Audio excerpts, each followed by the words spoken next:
Ghibli போன்ற செயற்கை நுண்ணறிவு தளங்களில் புகைப்படத்தை பதிவிடும் முன் என்னென்ன செய்ய வேண்டும் என இணையதள சட்ட வழக்கறிஞர் வி ராஜேந்திரன் விவரிப்பதை இப்பொழுது பார்க்கலாம்.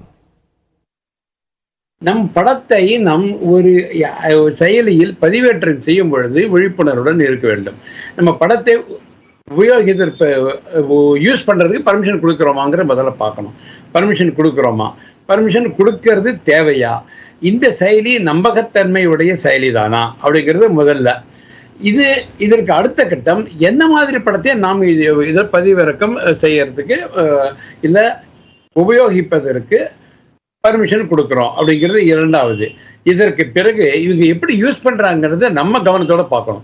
இந்த மூன்று கேர்ஃபுல்லா இருக்கணும்.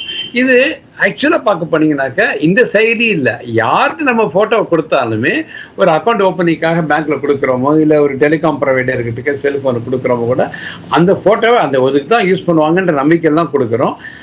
அந்த நம்பிக்கை தான் யூஸும் பண்றாங்க. அவங்க எப்பயாவது 1-2 பேர் தவறாக உபயோகித்து விடுகிறார்கள் என்ற தகவல் நமக்கு வந்தால் உடனேயே நம்ம காவல்துறையை அணுகுகிறோம். அதே மாதிரி தான் இந்த செயலியிலுமே தவறாக நம் புகைப்படம் உபயோகிக்கப்பட்டது என்று நமக்கு தெரிய வந்தால் உடனேயே காவல்துறையை அணுக வேண்டும்.